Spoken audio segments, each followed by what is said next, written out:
I mean, we do play live and stuff, but I think for all of us, we realise that you have to have a life away from music as well. I mean, I think that makes your music better, because then, well, for me especially, I guess with writing stuff, I need to just do normal things in order to kind of have something to write about. Actually, that's the wrong way to put it, because I don't do things just so that I'll have something to write about. I think you have to have, you just have to have your own life, and you have to be in control of your own life to a certain extent, and then things will come from that, you know. But if all you're doing is thinking about music all the time, you will run out of things to write about. I mean, you can't write songs about guitars, can you? I mean, you could do. Some people have done, but I don't think they'd be very interesting songs. You know, my guitar has 6 strings. When you hit it, it goes ding, ding, ding. Not very good, is it? No. It's not. Obviously, yeah. Well, you've just got to make sure it's your life first and music second. And that doesn't mean that the music part shouldn't be the most important thing you do. But it has to follow on from what you enjoy as a person, and what inspires you and makes you want to create music. If you want other human beings to appreciate your songs, which if you release a record you do, then if you've got an understanding of what life is, I think you've got more chance of writing something that will appeal to people. Do you know what I mean? If you get too stuck in a kind of celebrity world or something, and you only write about that, that's not an experience that most people have, so it's not really going to mean that much to them. So if you want music to mean stuff to you, to the listener, you have to connect with them in some way. And that version of Smooth Criminal that's out at the moment, you like that, don't you? I find it quite amusing, yeah. I don't like it. Well, I have to disagree. No, you don't. All right, yeah, you don't have to justify it. No, well, I'm not a new metal fan. But, you are. You're rare into it. You've got all Linkin Park's records. Anyway. Yo. No, Michael Jackson. Yeah, well, we don't want to get stuck on that subject, do we? We don't mention him. I think it's old news. It's boring, yeah. It's old news.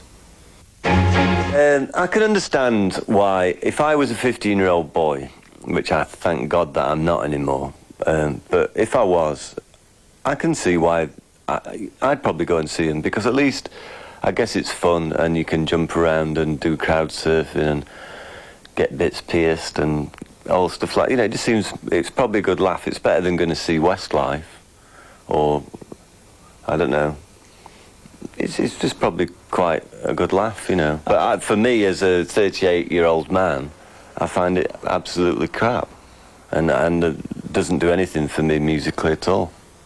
I think it'd be good if I mean, there's always bad bands in movements of music, and if it directed some of people towards like At the Drive-In and other bands that are better, but the bands that seem to have surfaced to the top, they're quite poor, I think. You know. That's OPM. I really hate. God, I hate that song so much. And what are they called? Alien Ant Farm. Yeah. That's it. Limp Bizkit, your favourite. They're bad, yeah. And Papa Roach. Linkin Park for me are the worst, because the guy just cannot sing in tune. I mean, okay, I don't always sing exactly in tune, but he's always like a quarter of a note off, and it just, it really, it's like, you know, in The Wedding Singer, that film. Have you seen that film with Adam Sandler in it? Anyway, there's a bit where he's trying to get off with Drew Barrymore, and he sings this song that he's written, and it starts to fall gentle, and then he goes, "I hate you, you bitch," or whatever, like that. And that's what Linkin Park songs are like, except they're serious. Quite frightening from our perspective, really, because well, 2 years ago we were all supposed to be coming together as Europe. You know, that was the kind of agenda, and whether you agree with that or not, I mean, I kind of like the idea of states for keeping their own sovereignty, because I think that's interesting that countries remain different. However, England seems much more interested in becoming an ally to America, and I don't think that's just in context of the World Trade Center attacks. I think Tony Blair would like to be the leader of Europe, who's America's best friend. I'm sure everyone in Germany and in France and everywhere else thinks that's ridiculous, because it is. No, it's yeah. I mean, the only good thing I could see from it would be if Tony Blair could in some way calm George Bush down, because George Bush is very inexperienced, plus when you see him talking, if he's not following a script, it just seems he's brain dead. I mean, he leaves these massive gaps of like 10 seconds in between words, and he just doesn't seem to know what he's doing at all. So if Tony Blair could exert some kind of calming influence over the US, I don't know if that's possible, of just stopping him from just going in and annihilating everybody straight away. That might be useful, but it was a bit, and maybe that's why he was so quick to pledge his support, because maybe he thought by getting in there straight away and saying, yes, we're standing shoulder to shoulder with America, he thought that would give him more influence. I don't know. I think that's one of the hard things at this moment, that the stuff that is really going on we would know nothing about, because I guess the media just wouldn't be allowed access to those kind of meetings and stuff like that, you know. But I don't know. I think, you know, I would imagine most people feel a bit kind of stuck in the middle, because I think America, you know, before all this stuff, people in Europe were getting really fed up with America, with like their attitude to the Kyoto Agreement and stuff like that, and so people were really thinking, well, it's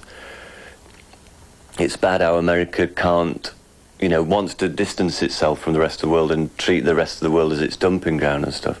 So people were getting fairly fed up with them.